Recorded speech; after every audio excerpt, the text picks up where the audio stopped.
Zoom conference. Our first question comes from Greg Hunter. So, Bob, the second time around through the conference schedule, obviously with TCU. So how are things different when you play a team a second time? Scouts different? Do you adjust to things? Do they adjust to you? How does it work when you face somebody a second time? Well, I'm sure they're going to adjust because we doubled all the ball screens the first time, and Jamie made reference to it in a couple of his interviews afterwards. So I'm sure they're going to try to make some adjustments. I don't know. I think we're at the point where we're getting fairly good at what we do. So we'll probably just keep doing what we do. Yeah, so I was asking you, do more often than not, you just do what you're good at when you face people later in the season, or are there significant changes? I think you can tweak some things, but I think by and large, you do what you do. You do what you're good at. I mean, you've practiced it all year.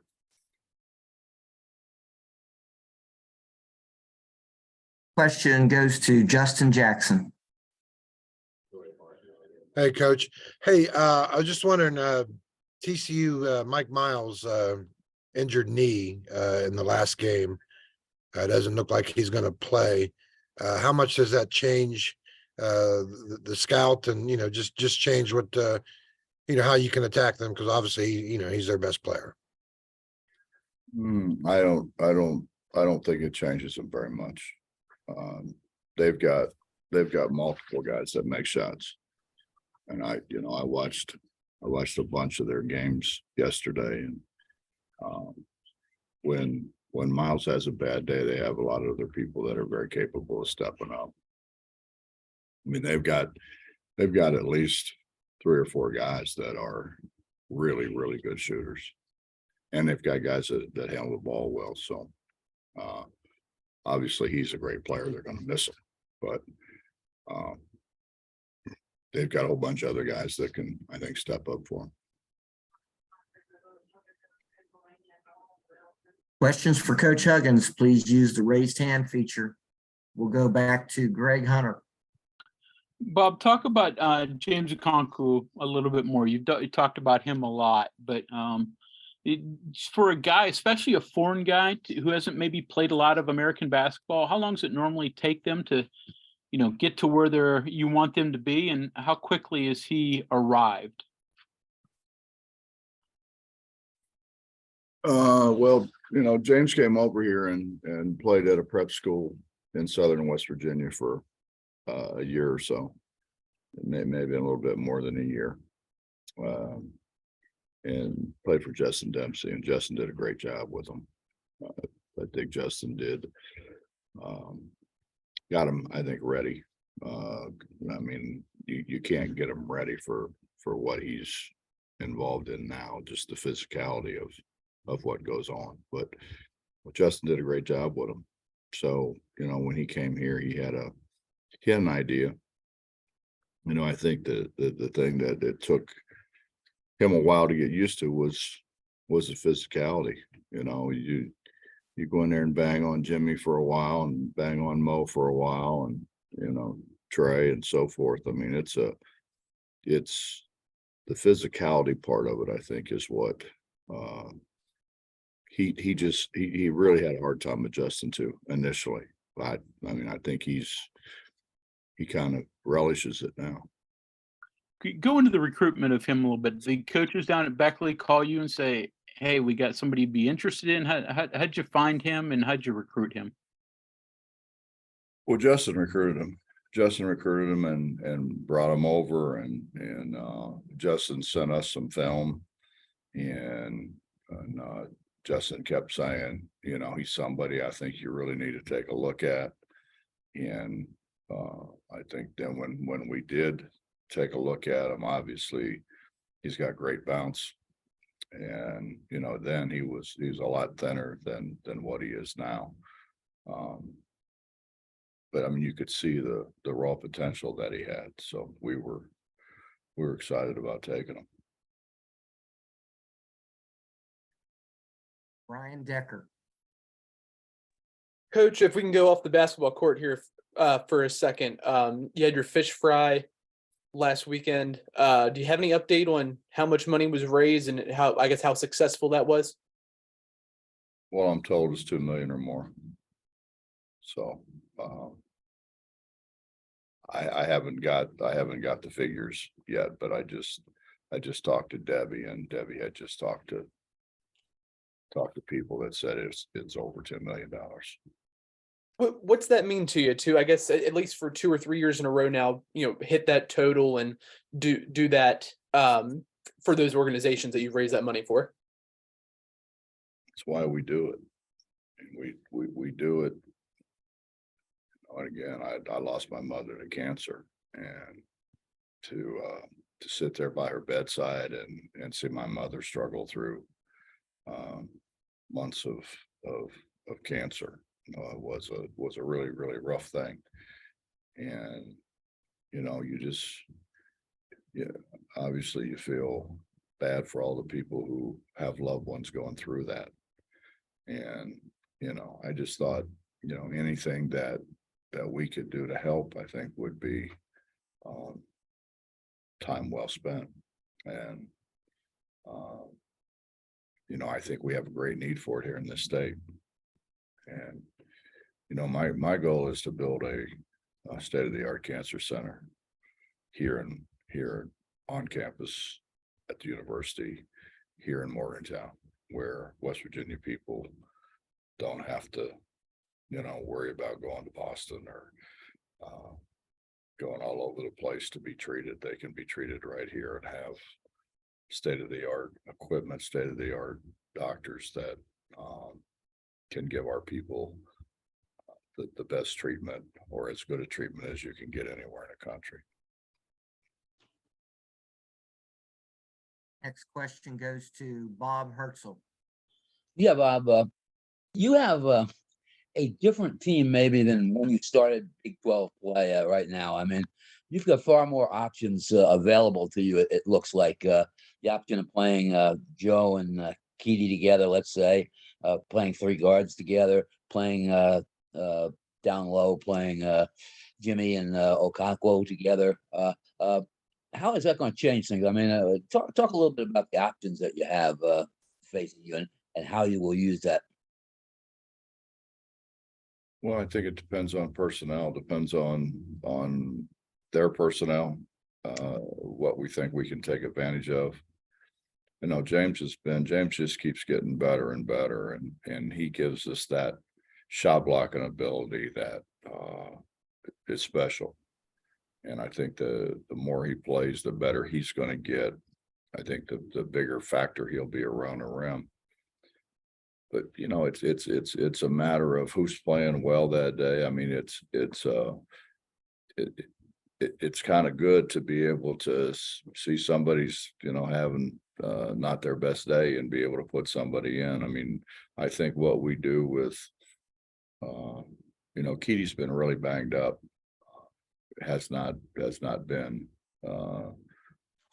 what Keedy was early on. He's just been they've really banged him up, and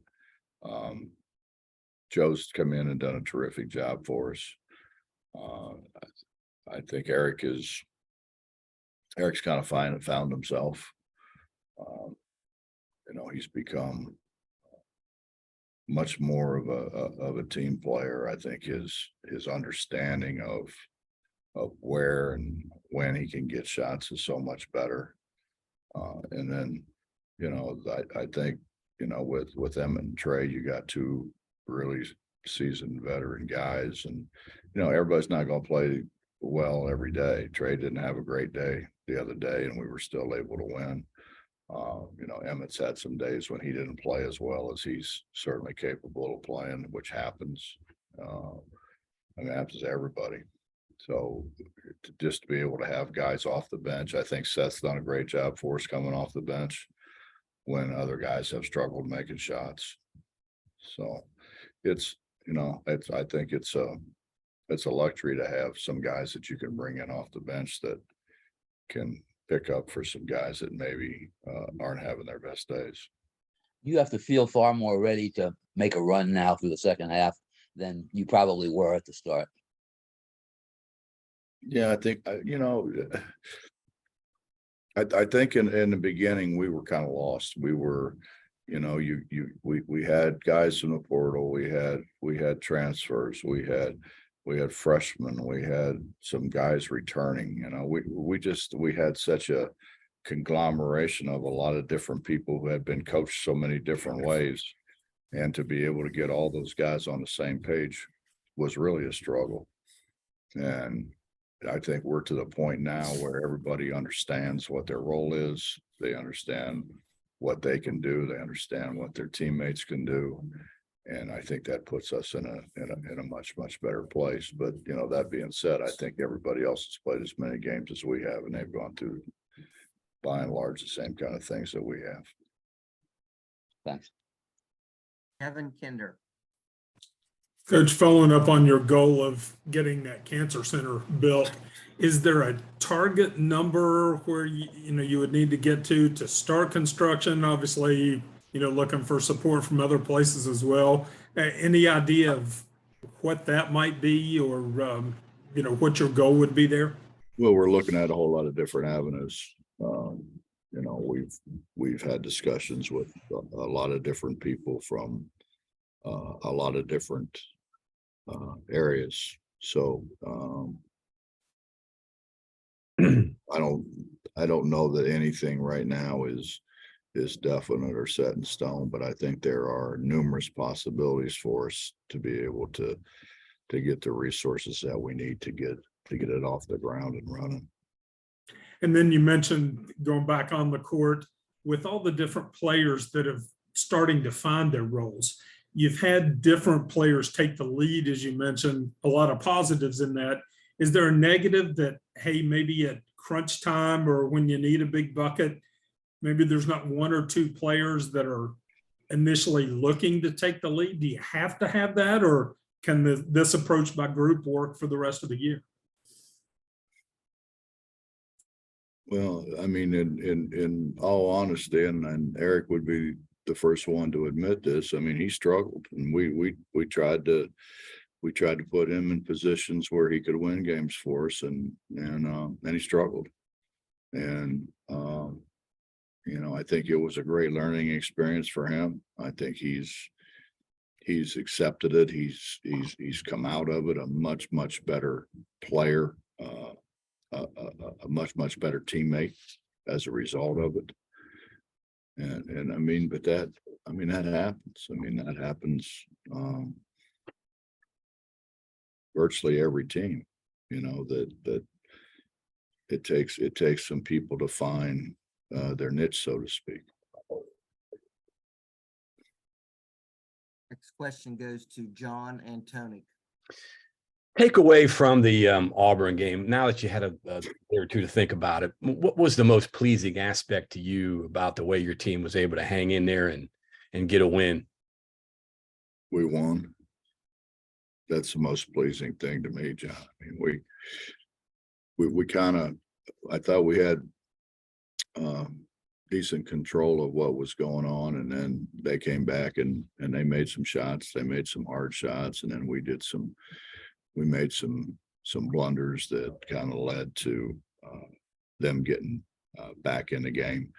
But I mean, I was proud of our guys that we hung in there. We could have dropped our heads and hung our heads and not competed. But I think the way we competed down the stretch,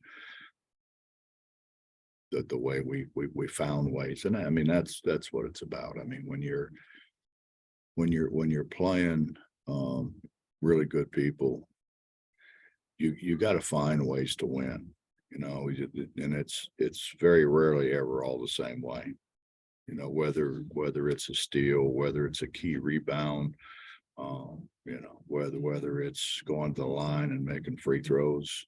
I mean, it's a lot of different things, and we've struggled, as I think everybody knows, we've struggled making free throws down the stretch. That's something that we've got to get a whole lot better at. I think a whole lot more comfortable with. I have one more here. I know last week we talked about the strength of the Big 12, and it kind of played out Saturday with the wins in the SEC. My question is, when you go back and you look at the Big 12 from say 2019 to today, and you know, with Texas Tech playing in the finals, and then Baylor and Kansas winning national championships, where do you put this league in terms of consistency over the last 5 years? Would you say it's among the best maybe ever? And I don't want to compare it to the Big East in '85 when they had 3 in the Final Four. That's probably the best ever. But when you look at what this league has done over the last 5 years, can you think of another league that compares in basketball to the strength of what the Big 12's done? No, I don't think so. But I think you know, if you look, there were not good but great coaches. Coaches that were, you know, when everybody said, you know, name the 3 or 4 best coaches in the country, a couple of them at least, maybe 3 were in our league. And I think the other coaches have really kind of stepped up, and you start thinking about the changes that people made, that athletic directors, presidents, whomever made and made, I think, great coaching decisions. You know, I mean, they were able to go recruit, pluck guys that were nationally known, nationally renowned. I mean, you can't look at our league and say, you know, well, you know, that guy's going to struggle in our league. Nobody does. I mean, somebody's obviously got to finish last, but just the tremendous coaching that goes on in this league, and then I think because of that, the ability to attract players, and I think, you know, you can attract better players. I think the more recognition the coach gets, the school gets, the easier it is to recruit. I mean, all 10 teams in this league are in the top 37 right now. I mean, that's ridiculous. Well, they should be. Well, I mean, I get it, but I mean, do your colleagues, the guys that you talk to, I mean, do they really fully realize, do you think, when you talk to guys, maybe outside the league? I mean, the people in the league know. Yeah, well, I mean, you look at what Kansas has been over the years. You look at what Baylor's done here in the last, however many years. I think everybody knows how good a coach Jamie's been, and what Jamie's done to build the program at TCU. You know, they lose a great coach at Oklahoma, and they bring in a young guy who's did a terrific job where he was in a school that was certainly not known for being a basketball power, and took them on a big NCAA run, and now he's doing a terrific job at Oklahoma. Mike's done a fantastic job at Oklahoma State. I mean, it's a hard league, and you can't make mistakes. I mean, if you make a mistake, I mean, we made a mistake obviously at Oklahoma State and lost, and that's a game we could have won. I mean, there's games that we could have won that we made mistakes, and it's a matter of, you know, I think to a degree coaches go through when they get to a place, they're not sure of everything. They're not sure how everything falls, just like players aren't. And so I think the more we have guys that have been in the league, understand what the league's about, understand how hard the league is, understand the officiating of the league, because I mean, let's face the fact, those guys are a huge part of the game. I mean, they want to act like they're not a part of it. They are a huge part of the game, and knowing them, knowing what they call, or, you know, what they like to call, or, you know, that's part of it. And I think the guys that have been in the league for a while obviously are better at it. Mhm. The longer some of the guys are in the league, I think the better they understand of how some guys will let you, play one way and maybe not another way. It's there's a lot of factors, I guess. Mike's in the queue. Got one more. I'll let you go on this. You've been in some leagues, and I've heard you say this before, where you knew if your team wasn't at their best, you were going to beat the guy across from you, whoever that was or whatever that was. That's not the case in this league, is it? No, not at all. Not at all. And I mean, I was in leagues with Denny Crum. I mean, Louisville was Louisville. They were it. I mean, Joey Meyer could really coach. I mean, we had guys, but then we also had guys that were kind of breaking in.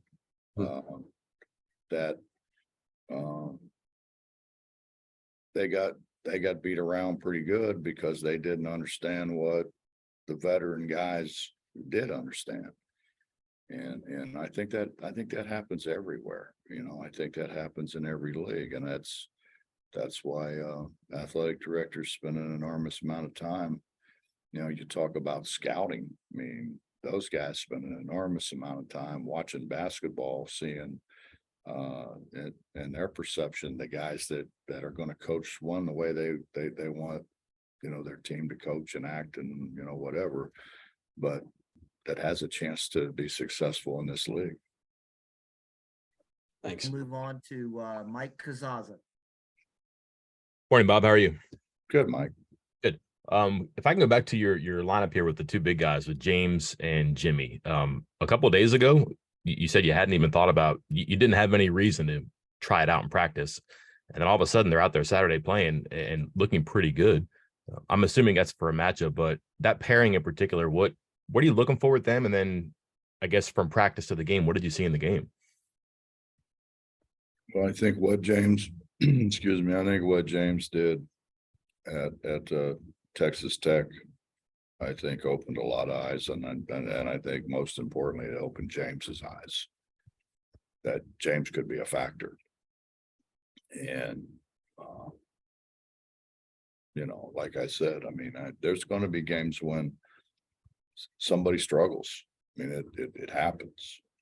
The ball just don't go in. I mean, you leave it a little short. You miss short, you miss long. You're a little careless with the ball. A lot of things happen, and it's nice to have somebody like James that you can bring in. Now, I don't know that we'll continue to bring James in. I mean, he and Jimmy may be what the doctor ordered for us together, but then you take the chance of both of them getting in foul trouble. It's a lot of variables that you gotta try to sit down and you try to evaluate during practice as best you possibly can. Could you play Mo with one of those two, or is it only those two you feel comfortable playing together right now? No, we played Mo and Jimmy together way more than we played Jimmy and James together. Okay. And then obviously that gives you possibilities in the post, but I would imagine you can float around different players around those two, again, depending on the matchups too. Is it fair to say that the other three guys, the variables there, that's just as much a part of the equation as those two in that pairing? What's a large part of the equation is, what do we need? What are people doing? Are they playing a zone? Are they packing it in? Are they daring us to shoot it on the perimeter? Well, I mean, obviously, if that happens, you want Trey in the game. You want Trey in the game as much as he can be in the game. But on the perimeter, you want Seth in the game. If you need somebody defensively, if there's a lot of switching and things going on, you probably want Colby in the game. It's a matter of adjusting to what other people do and what their adjustments to you are. We have time for one last question before practice starts. It goes to Greg Carey. Yep, Bob, the first meeting with TCU, you pretty much handled them on the glass. I think Jamie said after the game, it was, not exactly a normal basketball game. How do you translate that physicality and bring that to the road tomorrow? We're going to do what we do. I've got obviously great respect for Jamie, and Jamie and I have coached against each other for quite a number of years now. So I think we both have a pretty good idea what the other one's going to do, or at least what they're capable of doing. So we're going to try to get ready. We know we've watched numerous tapes. Haven't done anything really but watched TCU since the Auburn game's over, and I'm sure Jamie has spent a lot of time doing the same. So he'll try to figure out how to change what we did to them, and we'll try to figure out what they did to us. So how we can get better. Okay, Coach Huggins, your practice is starting. Thank you for your time today. Thank you.